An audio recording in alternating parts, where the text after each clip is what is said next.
And so that's how I got into it. And then I started going down the rabbit hole and I realized, I was asking these basic questions like, okay, how many people get evicted every year? Like, no one knows. Like, okay, who's disproportionately affected? No one knows. And unless you're in communities that are feeling the effect of that housing crisis. And so we had a lot of books on jobs, on welfare policies, on the criminal justice system, but housing was this huge part of the puzzle that seemed to be missing. Almost everyone here in Hawaii struggles with the high cost of housing. Even before COVID, we had one of the most severe housing shortages in the nation. Today, we're going to focus our conversation on those who are the most struggling, our lower income residents who are just getting by and may now be pushed over the brink by the COVID recession. We'll be talking about the coming wave of evictions, which we hope will not happen, and focusing on policies to make sure that folks can stay in their home.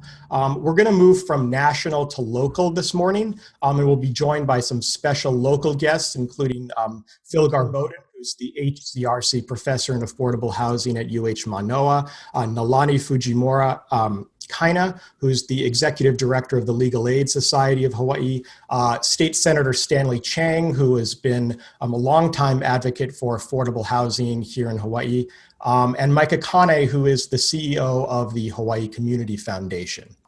It's now my great pleasure to introduce our guest this morning, Professor Matthew Desmond.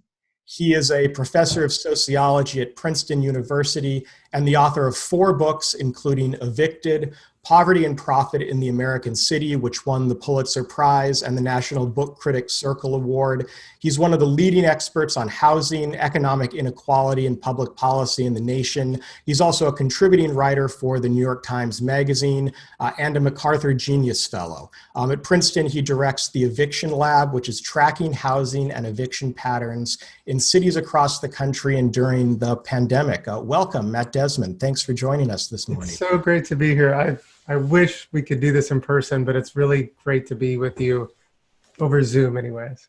Terrific. So I'll just start out asking a few questions about your book. You've become a national authority on low-income housing and evictions in particular. What drew you to this work? And until recently, a lot of people in government and public policy circles didn't spend that much time talking about the problem of eviction. Right. And so, I started getting into this because I wanted to try to write a book about poverty in the United States that didn't focus just on poor families. We had a lot of books on folks like single moms or homeless vets. We had a lot of books on low-income communities. And I learned a lot from those books, but it felt like something was missing. It felt like we were treating low-income communities as if they lived in isolation from everyone else instead of being deeply connected to everyone. And so I thought, what about eviction? Eviction does that. If you write about eviction, you can write about landlords, you can write about social workers, you can write about tenants. And so that's how I got into it. And then I started going down the rabbit hole and I realized, I was asking these basic questions like, okay, how many people get evicted every year? Like, no one knows. Like, okay, who's disproportionately affected? No one knows, and unless you're in communities that are feeling the effect of that housing crisis. And so we had a lot of books on jobs, on welfare policies, on the criminal justice system, but housing was this huge part of the puzzle that seemed to be missing. Could you tell us a little bit about the research process for the book? I mean, I know a lot of people probably think of social scientists and mainly doing things like statistical analysis, but your process was a little bit different. How did you go about studying evictions? There's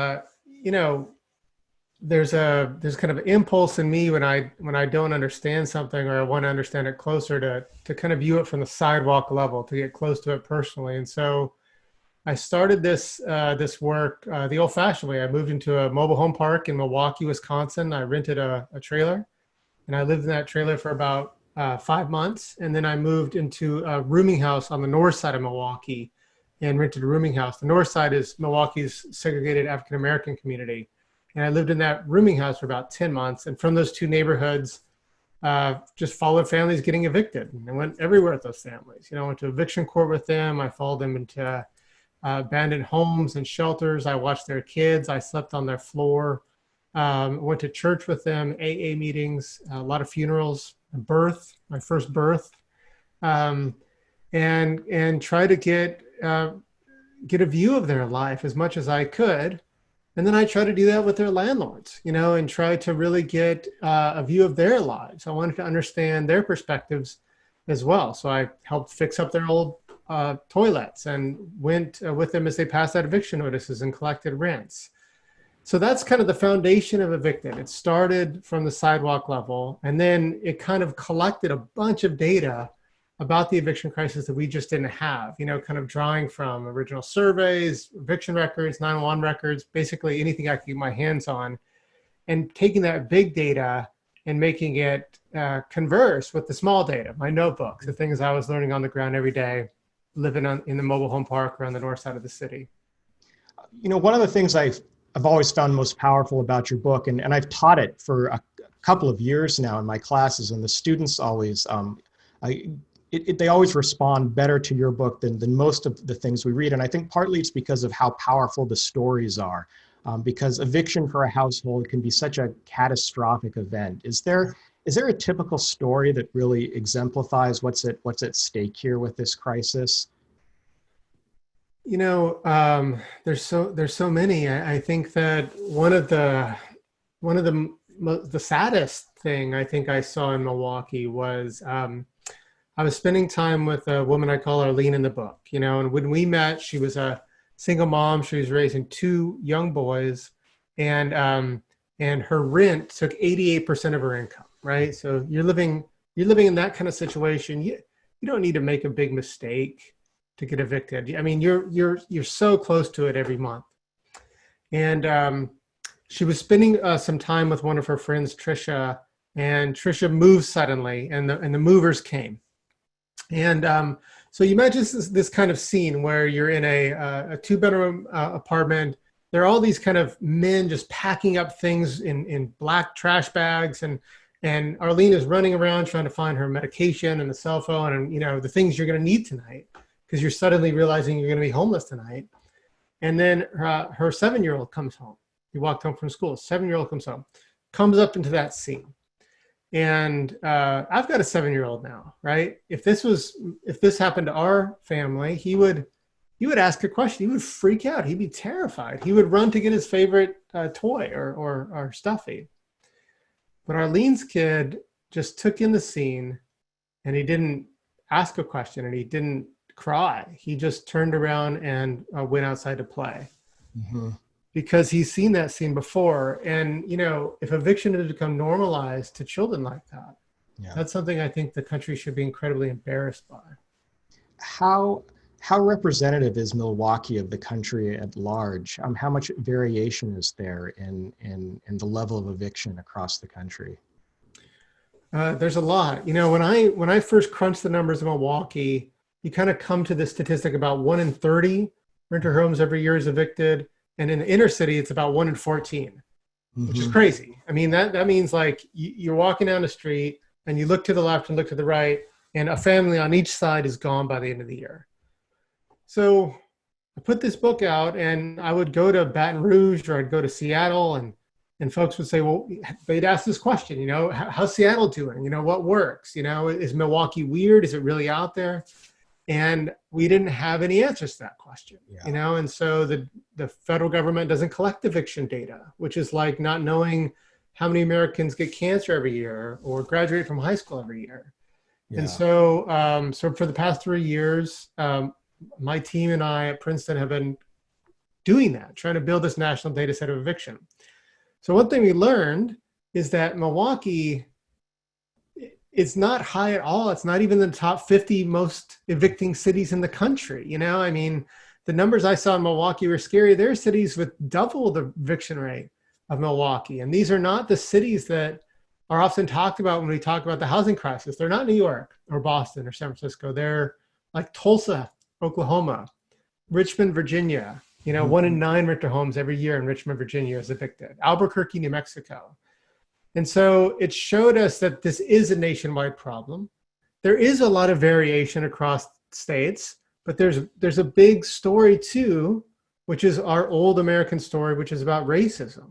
And the communities that are most deeply affected by this happen to be low-income communities of color, particularly African American and Latino communities. Why is that? One big reason is that the history of America is in part a history of systematically dispossessing people from the land. This obviously is something that Hawaiians know incredibly deeply. And, you know, if you just take the African American experience, you move from slavery to sharecropping, you get the Great Migration in the 1920s, only to have families to be ghettoized in cities like Chicago and Pittsburgh and Philadelphia. That legal segregation lasted for decades, and when it finally fell, it only fell after incredible unrest.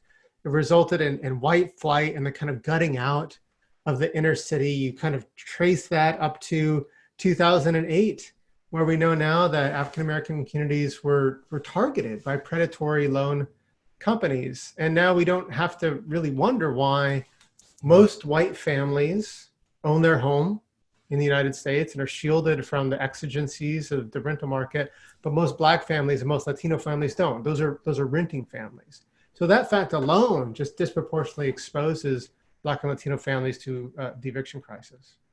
I know in your book and subsequently in some of your research, you've talked about some policy changes, and some of which require some comparatively modest government interventions to stop this crisis or at least alleviate it. Could you talk about what some of those might be at the national level, and maybe also in the context of COVID? I know we're not sure exactly where some of the federal policies will finally end up, but maybe, you know, what would you recommend? What are some best practices to stop this? So the good news on that question is, like, the housing policies that we have in the United States, they work pretty darn well. They're not perfect, but they work really well. And, you know, when families finally receive a housing voucher after years on the waiting list, and it's just this ticket that allows them to pay only 30% of their income on rent instead of 60 or 70%, you know, studies show they do one consistent thing with their freed up money, which is they buy more food, you know, and their kids become stronger. They move to better neighborhoods. They don't move as much. They work. That's the good news. The bad news is they only reach a small minority of families that qualify for them. So when I wrote Evicted, only about one in four families who qualify for any kind of housing assistance received it. The data now suggests it's only about 1 in 6. Only 1 in 6 families that need this help get anything, get a housing voucher, get to live in public housing. And I don't know what the waiting list for public housing is in a city like Honolulu, but like in a city like DC, it's not counted in years anymore. It's counted in decades. Yeah. And so that's where we are, right? It's like if I needed public housing and I applied today in our nation's capital, I would likely be a grandfather by the time my application came up for review. Why is that? I think a lot of people don't understand why there's such a long waiting list. I think there's a popular perception that if you qualify for housing assistance, you'll be granted it, but that's not the case. That's not the case, you know, and there used to be a time where America did invest in housing, did recognize that everyone needs safe and decent housing, and this is something that the government's going to invest in. That investment was drastically reduced under President Ronald Reagan. Reagan cut HUD's budget by 60%, 60%. And that led to a real failure of public policy, not because the idea of public housing is a failure, although there are definitely sins that we have committed in public housing, including segregating communities in places like Atlanta and St. Louis and Chicago. But I mean, you defund anything 60%, it's going to fail. Take 60% away from a university or a military, it's going to fail. And so that's the hit that we took during the Reagan years, and we never fully recovered from that. So what should we be working on now? What should advocates be trying to push? What should sympathetic legislators be working on? What policies? So, you know, I think there's a way to answer that in COVID and a way to answer that for what would we want the world to look like after COVID. I feel like COVID, we need 3 things immediately from the federal government. 1, we need an eviction moratorium. Eviction isn't going to solve anyone's problem. It's not like if a family becomes homeless, a landlord gets $1,000. That's not true. I think that in this climate where we're all kind of sheltering in place, we need to protect just the foundational necessity of a home, especially right now. That's 1. The second is we need rent relief. We need a federal investment to take care of all the rental arrears that built up over the last several months when there was a moratorium in place. And there's been studies that have kind of estimated what that level should be. It kind of ranges anywhere from $70 billion to $130 billion, depending on your level of investment. That would do a lot to ease renting families' burden. It would do a lot to allow property owners to keep paying their bills and have a steady income from their investments. And so I think we need that. And the third thing we need right now is that if evictions continue, families that are facing homelessness deserve and need a lawyer by their side. They need to make sure they have a fair shake in housing court. And that's an incredibly cost-efficient intervention to prevent eviction. So I think those are the three things we need now. In the long run, I think we just need to recognize that without stable shelter, everything else falls apart. And we need to take these programs that work really well, like the Housing Choice Voucher Program, and expand them to everyone below the poverty line. What states do you think have responded best to the COVID crisis right now? I know the Eviction Lab has sort of given some of the states grades, that vary. I think Connecticut has done very, very well in one of your measures. To others that really don't even have a moratorium on evictions. What makes some of those states stand out in how positive their policies have been? Right. So not all moratorium are created equal. Exactly. So we were trying to make sense of this. A lot of tenants were asking, hey, I live in North Dakota or I live in Mississippi. What are my rights? We didn't know. And so, the news media was kind of treating moratoriums kind of in a rosy way, saying, hey, states are doing this. So we started digging into the legal documents. We read thousands and thousands of legal documents. And we were like, how do we distill this? And we said, we're going to give a 5-point scale. That's what we're going to do, 5 stars. And so we talked to a lot of tenant advocates out there. And we said, what do you think makes a good moratorium? What are your tenants calling for? Mm-hmm. And we listened to them, and we kind of built in their advice into the evaluation. And so what makes a good moratorium is if you stop the eviction process at the beginning, middle, and end, right? If you are not allowed to file, to execute, or to physically remove a family, we think that covers it. Even if you get an eviction filed on you and you end up staying, that can really still affect your life in a real way, right? It can harm your credit. If you want to move out sometime later, it can really affect your housing choices. And then we wanted to see foreclosure moratoriums. We wanted to see stoppages on utility shutoffs. We wanted to see states also get involved and think about how do you maintain the tenancy after these moratoriums lift. So those are the states that did better.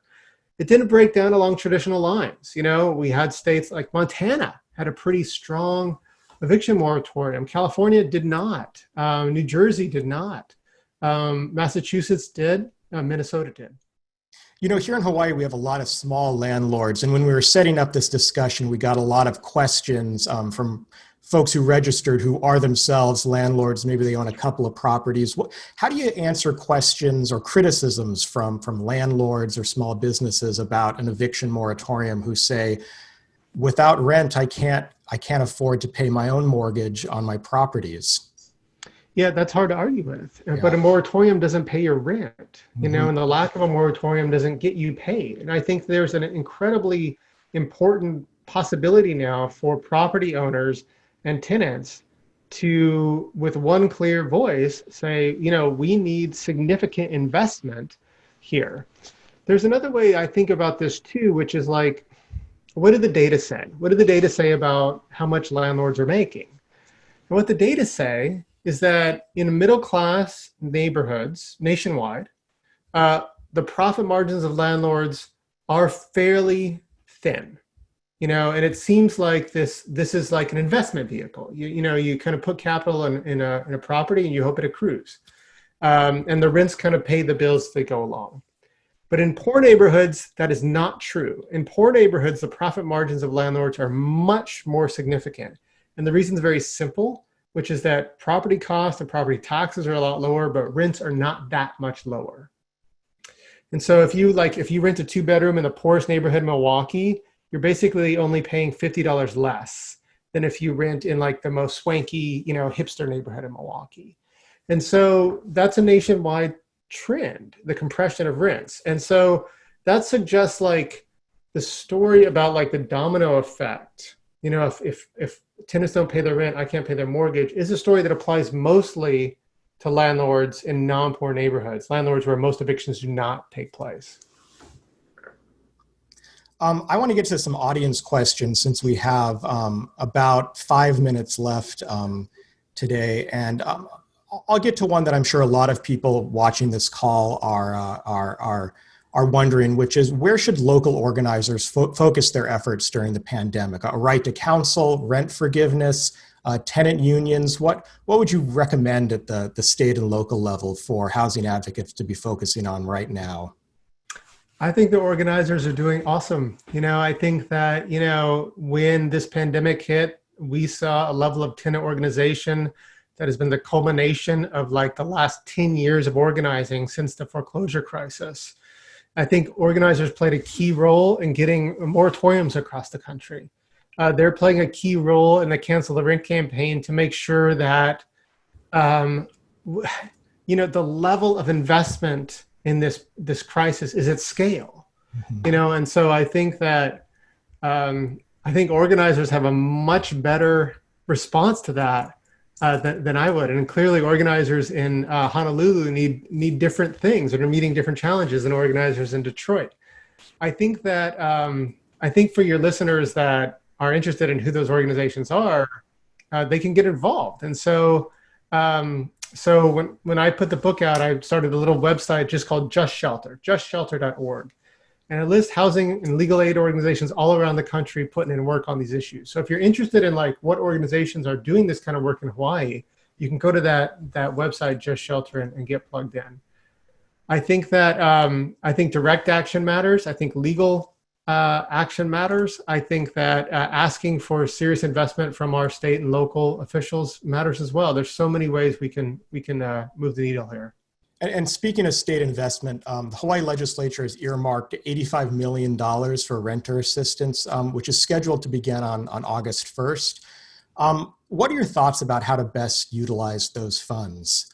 What's the most effective way to use renter assistance right now, do you think? It's a tricky question, actually. It's a hard question, not a tricky one. Sorry. It's a hard question because we're in this, you know, economic situation that we haven't seen since the Great Depression.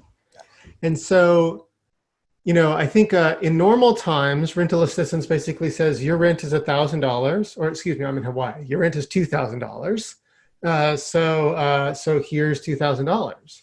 And that's going to make $85 million go by really quickly. And so I wonder if there's some sort of compromise or some sort of matching effort, some sort of real analysis about what landlords need in this time to pay their bills and to have a fair return on their investment. And sometimes that is what market rent is, and sometimes it's not, actually, you know. And so I think that there might be an opportunity to kind of have that broader conversation. I think an investment in things like mediation services too can go a long way to keeping families in their homes. We're about out of time, unfortunately, but I wanted to ask you this one final question, which is what's your one hope for what could come out of this crisis to improve housing affordability or to reduce evictions, a policy or some change that you hope will happen? Yeah, I mean, we were in a housing crisis long before COVID. And, you know, the renting families in Hawaii know this acutely. You know, 3.7 million eviction filings in 2016, which is our most recent data. That's about 7 filings a minute in America. That is not a situation that's working. You know, about 1 in 40 renting families in America are evicted every year. For African-American families, that's about 1 in 25 among renters. That is not a situation that's working. So my hope is that this is a reality that's seen by more Americans, and more Americans keep demanding a real serious investment in the fundamental need for shelter for everyone here. Thanks so much for joining us this morning, Matt Desmond. It was a pleasure to talk with you. Thanks. I'm so glad to be here. Thank you so much for this necessary conversation. Aloha. So thanks again to Matt Desmond, and we're going to move to a more local conversation. And I'm going to begin with Phil Garboden, who is the HCRC professor in affordable housing at Manoa, also a professor of urban planning, who's one of our local experts on housing. And, Phil, I guess I'll start out this way, which is, could you just outline the housing landscape here in Hawaii, how it differs from the mainland, what's similar and what's different? For people who want to learn more, there's a really excellent report that Matt alluded to by Lawyers for Equal Justice about eviction, and provide some really contemporary data from 2017 on both the legal process of eviction and some of the numbers there. So I encourage folks to go take a look at that. What that report says to me is that evictions here, in terms of legal executed evictions, right? We have no good data on informal evictions or other types, are slightly, lower than average nationwide, right? And that's a good thing. And that's something we should be proud of the state. Whenever you talk about evictions being lower, you don't necessarily want to say that that is low enough or low or anything like that. But compared to Milwaukee, compared to Baltimore, compared to places like that, our numbers per renter household are pretty low. And I think the main reason for that is we've historically had low unemployment, right? And one of the things we see consistently is that if there's any kind of money coming into the home, rents can eat first, right? And that means is that, as Matt mentioned, families don't eat, right? Investments in children, enrichment children's go down, and there's an enormous amount of stress and mental health aspects when you're paying 60, 70, 80% of your income for rent, right? So any form of employment is going to bring down evictions, but in terms of the experience of poor families, you need to talk about underemployment, and need to be talking about employment that can actually match rent. And it's pretty clear that Honolulu ranks amongst the top 5 in terms of renters struggle to pay their rent each month. How many eviction cases could we expect if the moratorium is lifted? I mean, I hate to be alarmist, but what's the nightmare scenario here? What are we facing? There's sort of two big question marks there. The first is whether or not there's additional federal stimulus money of any kind coming to unemployed renters. And of course, when that's going to run out, and then the degree to which various state policies align to that. So I think we really want to be looking at January 1st as the next terrifying moment for us. The state has done a good job, I should say, in helping to support renters through January 1st. People are going to fall through the cracks there, and we need to be very aware at identifying what those cracks are. But by and large, we have programs in place that should help mitigate the tsunami, as it were, until January 1st. The problem is that when we're looking at January 1st, we're still looking at, most conservatively, maybe 60,000, maybe 140,000 jobs lost, right, compared to where we were a year ago, right? And so that's 100,000 households. Assume half of those are renter households. That's 50,000 households that are going to be suffering still on January 1st, right? Because the tourism ramp up is going to be slow at a best case scenario or non-existent in a worst case scenario. We're still going to be dealing with massive unemployment in January 1. So of those 50,000 households, it's really hard to know how many of them are going to be able to leverage family resources and landlord generosity and everything like that. But, my sense is we're going to see an unprecedentedly large, right? We're coming from a state with about 2,000, 1,700 evictions a year. It's entirely possible we see an order of magnitude in terms of eviction filings, people hitting the court larger than that come January 1st, if there isn't additional federal help coming. What's your assessment of how well Hawaii is doing so far in terms of housing policy to respond to the COVID pandemic? Matt gave Hawaii maybe 4 stars, so we're doing pretty well. We're not doing perfectly by any stretch of the imagination. I think, we are doing as well as can be expected, right? There's ways in which the eviction moratoriums can be tweaked to encourage more counseling that can avoid sort of informal evictions, things like that. There are ways that the money could always be increased to be targeted to folks. There's all sorts of discussions that Matt alluded to about how you target limited funds to sort of preserve the maximum number of families staying in their houses. So any number of compromises and room for improvement, but I'm pretty enthusiastic that most of the CARES money, the discretionary CARES money, was spent in directly helping families in need here, and hopefully that actually translates into programs that do that. I think that was the wise decision, and this sort of austerity mindset of we need to save all this money because 2 years from now we'll still be under a budget deficit, et cetera. Well, I'm sympathetic to those logics. When you're dealing with a crisis in which people are hurting now, when people are already feeling food insecurity, where people would be feeling housing security were it not for the moratorium, you really need to be prioritizing citizenship and be focused on, borrowing money, deferring costs, things that at the state level, folks are getting increasingly creative about doing, which I think is a good sign. What more needs to be done? I mean, both for the emergency for right now, and then I guess if you had a dream list for long-term problems in the housing sector. But so I think what we've done until January 1st, both the city and county of Honolulu has a program, a $25 million program, and all the different counties have smaller ones, plus the state level program, I think is good. I think it's going to help small landlords, and I think it's going to help tenants. Outside of magical thinking, that's sort of my dream policy until January 1.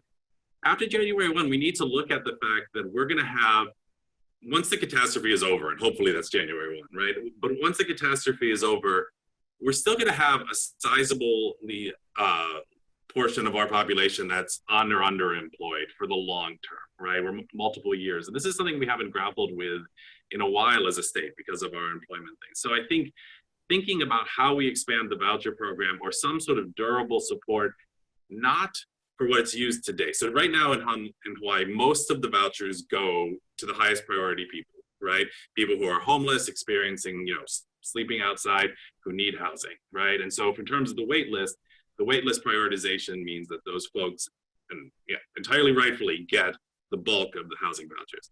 But those aren't housing stabilization vouchers. Those are folks who've already been pushed out of their homes, are homeless, and therefore need to sort of return to housing. It's much cheaper and in some ways more effective to think about some of these programs like vouchers as doing that really well, but also having potential to preserve housing stability long term, right? So if we can think about how we expand our voucher program after January 1, so that we're capturing folks who, for a much shallower investment, we're able to keep in their homes for the next year or 2 years until their jobs come back and the economy returns. That's, I think, a very powerful way of addressing COVID, with the obvious caveat that we're also not fully funding programs to help unhoused people either. So it's always. Bill, could some of those, do those vouchers also help small landlords? Because I know, when I've read some of your reports, one of the things I was most surprised to learn was that, here in Hawaii, most of our landlords are sort of small family landlords. We don't have a lot of big corporate landlords. Yep. So I just looked up the most recent numbers on that this morning, and our single family, housing, the portion of our rental stock that is single family housing, right, which usually means it's owned by a family or an individual, is much, much higher than the mainland as a whole, right? And even our sort of larger rental housing stock tends to be walk-ups, which, while they're not owned by, any random person, are investments that a family can have owned over time. So our landlord class is a lot less corporate than in other places, right? Although that varies pretty widely from place to place as well. And so Turner Center in California just did a study of small, quote unquote, mom and pop landlords. And, these people are really struggling. I think, we don't want to ignore the fact that landlords, when they haven't been able to receive rent for a portion of time, the small mom and pops aren't well capitalized, and therefore that stock is at risk of being lost to rental housing entirely, right? If I own a single family rental here and I sell it to, best case scenario, home ownership, worst case scenario, a second home to someone else, that's gone from our rental stock, and that drives up prices in our rental housing long term. And so vouchers are absolutely designed to both help tenants, help them quickly and efficiently, but to preserve the rental stock by supporting landlord. And so you have to be supporting tenants, which involves supporting their landlord. I want to invite in to this conversation Nalani Kaina, the Executive Director of the Legal Aid Society of Hawaii. Hi, Nalani. Thanks for joining us this morning. Thank you for having me. Could you tell us a little bit about legal aid and your work in the housing sector in particular? Maybe some people might be surprised about the role of, how important the role of lawyers and representation is in this eviction crisis. Yeah, so legal aid's been around for about 70 years, and we provide essential legal services from 10 offices on each of the major Hawaiian islands. In the housing sector in particular, we actually do have three main projects. One, we run a housing discrimination program. We also do eviction defense, and we also do foreclosure defense work. With COVID-19, we've really found ourselves providing guidance for those facing eviction due to the loss of income, and providing assistance and representation for those that are facing eviction in violation of the moratoriums. Is there a local example of a recent case that you can share that'll help our viewers understand underlying issues here, a story or a particularly problematic case that will underline the urgency? We see a lot of cases at Legal Aid, but I think the ones that really hit us the most are where people are really trying hard to make it work, or they have insurmountable challenges and then are faced with eviction. So I actually have a couple of examples. We've had a working grandmother who took her children in due to homelessness and drug use, and then faced eviction in public housing because they were living with her. We've seen a single working mom almost evicted because of late fees, which weren't supposed to be charged. We've helped a domestic violence survivor hold on to a Section 8 voucher after a landlord threatened eviction because of the domestic incident. And we've also been, we've seen a case recently where doors were taken off of a unit and belongings removed when the tenant was in the hospital. Right now, we're seeing a lot of cases where landlords are threatening eviction or higher rents despite the moratorium. But despite knowing that the landlord is wrong, tenants are still moving out. Some of the tenants are finding other rentals, but many end up with family and friends, cramming a family of 4 into one bedroom or living in a tent in a friend's yard. What needs to change here in Hawaii legally? How can we improve the situation?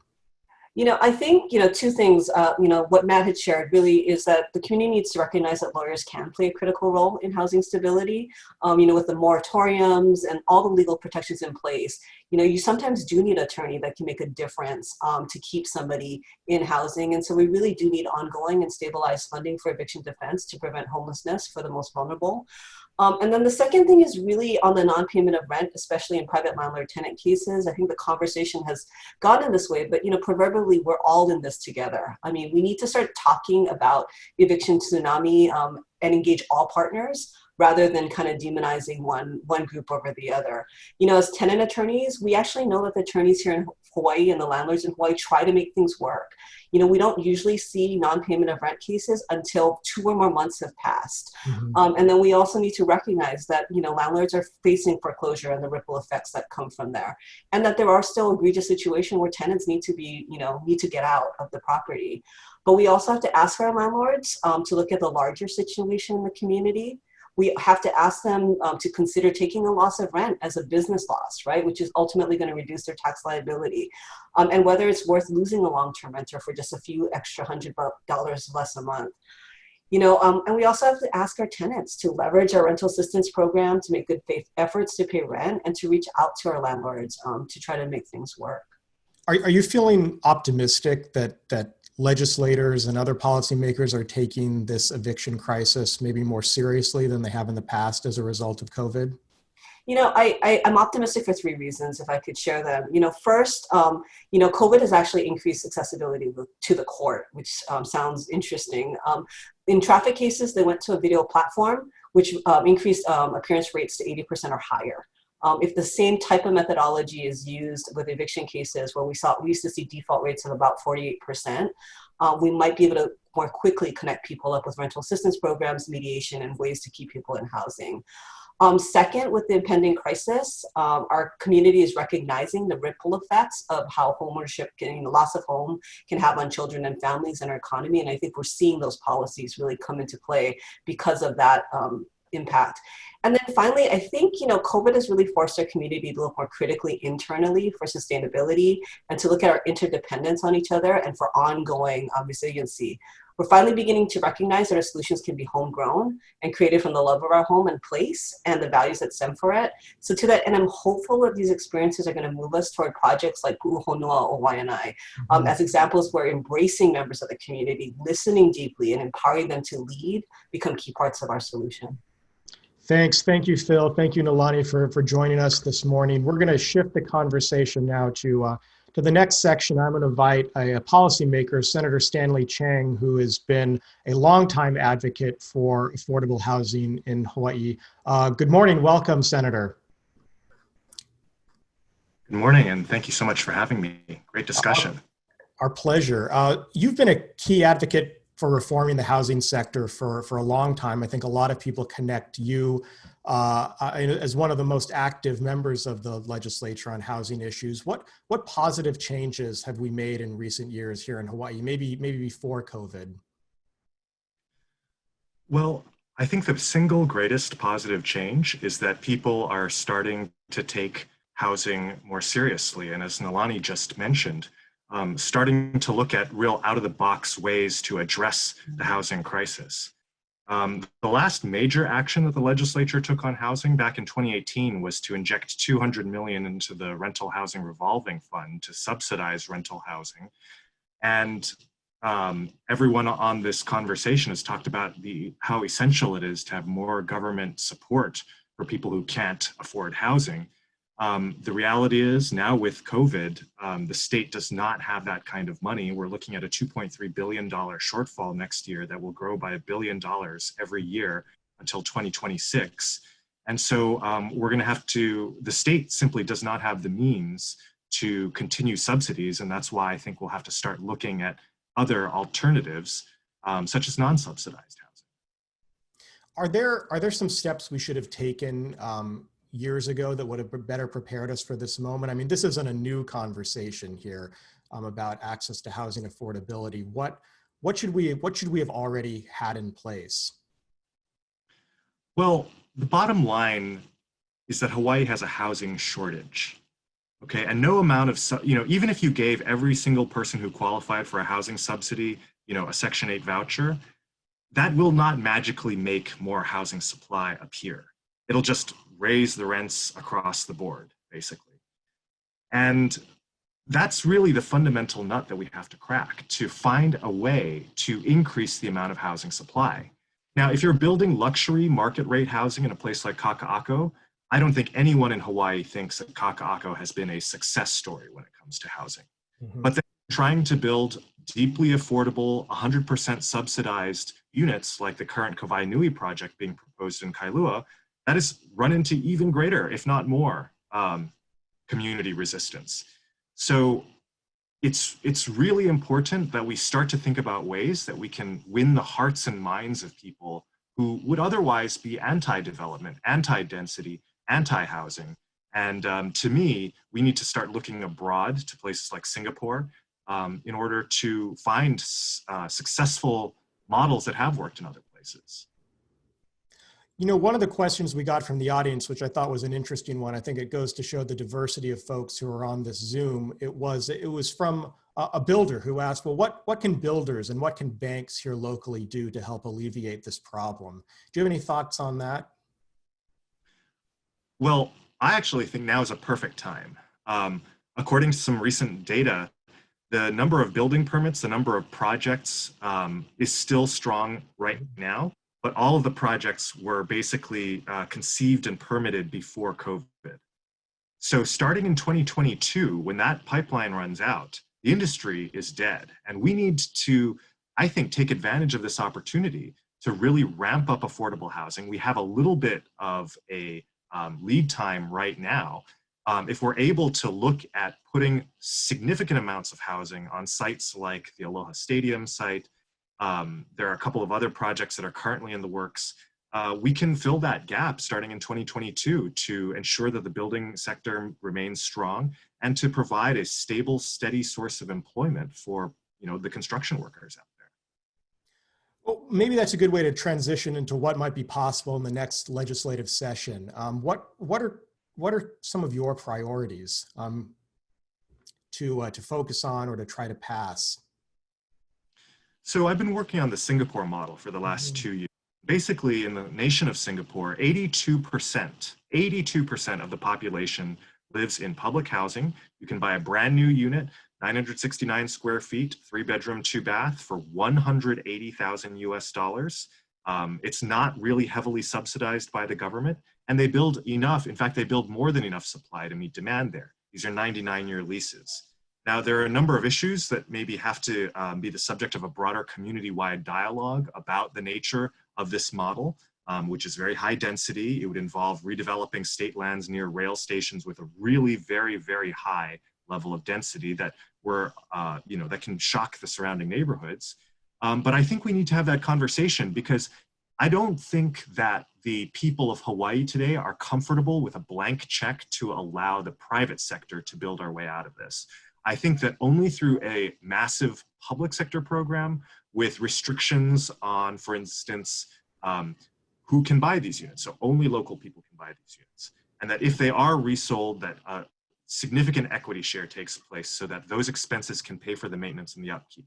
That there would be no income restrictions, no AMI restrictions, and that enough supply would be would be provided to meet demand. I think only the state would be a large enough actor and a public-minded enough actor to assure all of those different components. And I'll be pushing hard for that model, as I have been in the last 2 years. What's your sense of some of the priorities raised by Matt Desmond and Phil and Nalani about things we can do here locally? Are those realistic, or which ones are more realistic than others when you talk to your colleagues in the Ledge? So that's a great question. Basically, due to the dramatic collapse of state tax revenues, we are at the mercy of the federal government when it comes to funding. That program that Professor Garboden was talking about earlier today, to kick in $500 a month or 50% of your rent payment, whichever is less, is supposed to start on Saturday, August 1st. And thus far, the application hasn't even been released yet. I believe that one of the main considerations that the governor has to take into account is that the next congressional package might not include any aid to the state governments. So if that happens, I don't know that the executive branch is going to be wild about putting out more of the unemployment plus up that it's promised of $100 a month a week. I don't know that it's going to be wild about putting out this housing rental subsidy of $500 / 50% of rent, because it needs to hang on to those monies to plug its huge yawning budget gap. Mm-hmm. The bottom line is, Colin, we're at the mercy of the federal government right now. What can people who are watching this do to, at the very least, tell their legislators that housing issues are a priority? What's the best way to communicate with their own legislators to get more attention on these issues? It's to do exactly that. Wherever you are in the state, you should be reaching out to your state senators, your state representatives, your city council members, your governor, your mayor, and to express to them that housing is the greatest challenge of our times. Whether you're in Hawaii or whether you're anywhere in the country, you should be reaching out to your US senators and US representatives and US president in order to express to them that they have within their power right now, because negotiations are actually happening as we speak in Washington, to borrow, to print money in order to keep people in their homes. That's a power that only the federal government has, that really is in Congress's court right now. And this is a very timely conversation because we have an active difference of opinion right now. I mean, I for one, would personally say that any group that is advocating that we turn off the spigot, that we shut off the federal dollars, that we shut off the federal support for, an eviction moratorium and so on, will face devastating losses in the November election. So even on a political matter, I don't see the incentive for any party in Congress to hold up the federal spending. Thanks, Senator Chang. I want to bring in now Micah Kane, but please stay on. I'm just going to bring on Micah Kane, who's the CEO of the Hawaii Community Foundation, to get more of a nonprofit perspective on what's going on and how the Community Foundation is working. So Micah, thanks for joining us this morning. Really, really appreciate you being here with us. Could you tell me a little bit about the work the Community Foundation has been doing to address sort of broader structural inequalities in Hawaii, and then maybe more specifically, its work on housing? Hello, Colin. Yeah, traditionally philanthropy has been working at the end of the pipeline. And what we're trying to do is get further up the pipeline to some of the systemic challenges that Hawaii's facing and to drive philanthropy and a lot of our nonprofit work into that space. We do that by trying to make decisions based on data.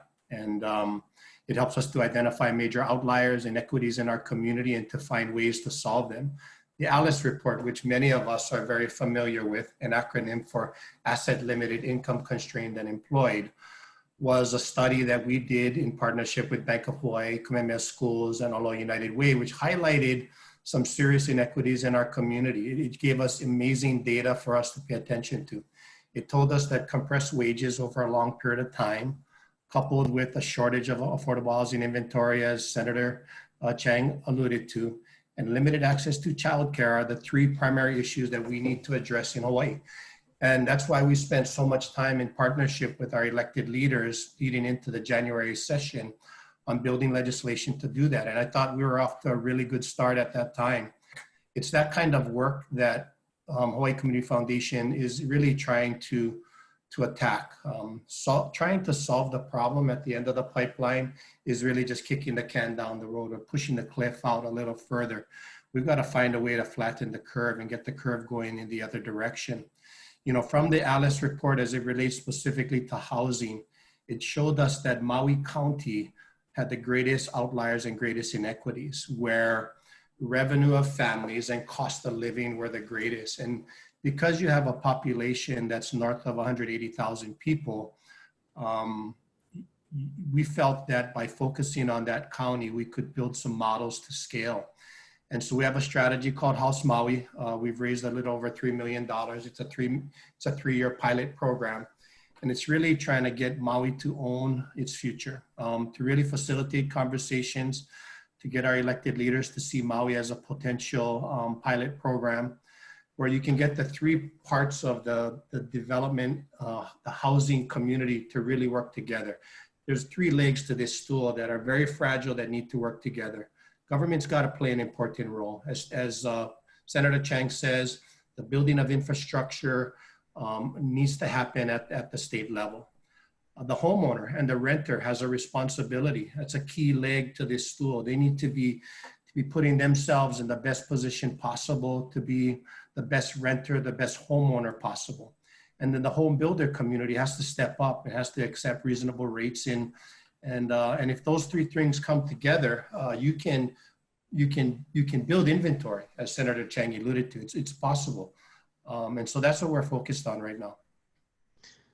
How do you think the nonprofit sector has responded so far to the COVID recession? I mean, what collectively, because you represent, some smaller nonprofits and Hawaii Community Foundation is a very large one. What have you been able to accomplish collectively so far, would you say?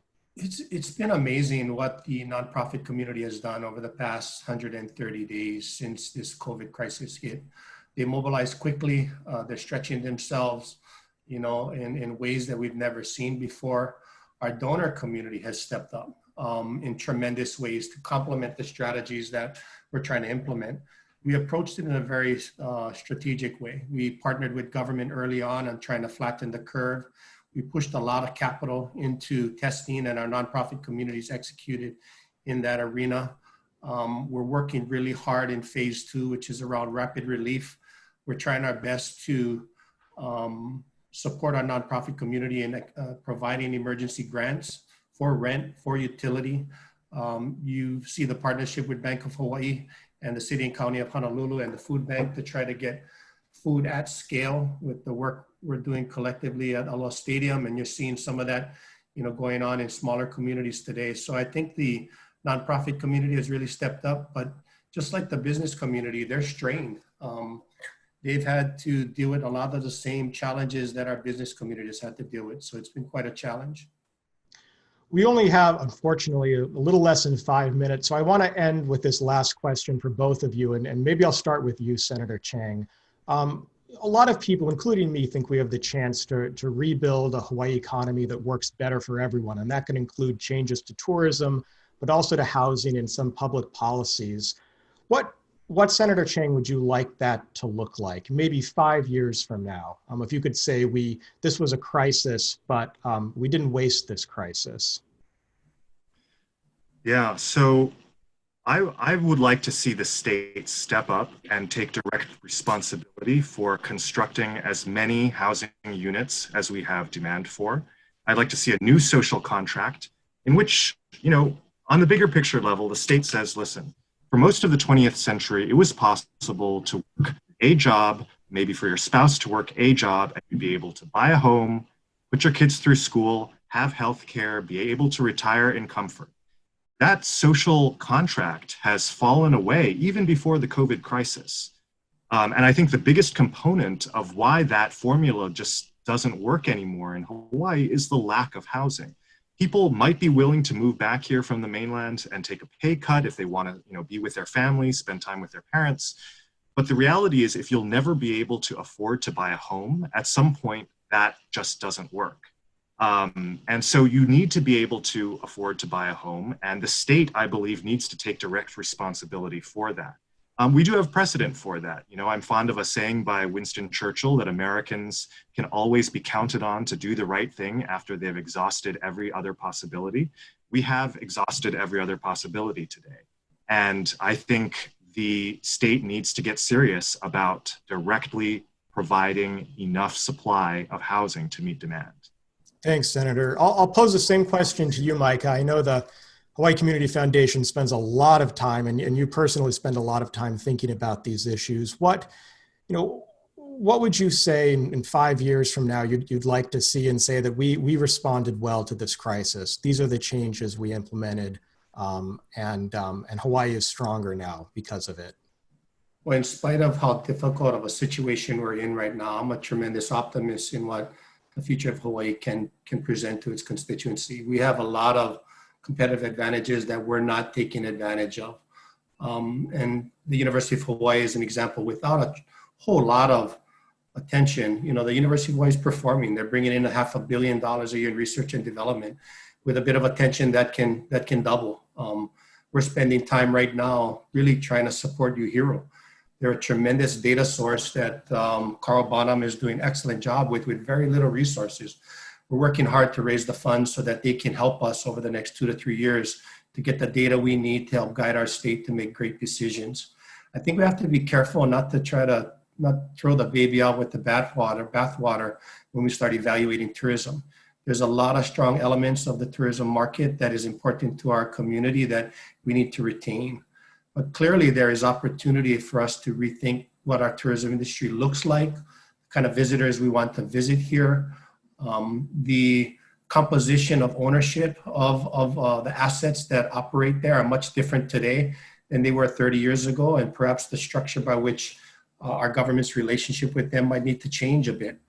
On the flip side, we have advantages in the climate and resiliency and sustainable arena, renewable energy arena that we need to really jump at. And so there's tremendous opportunity.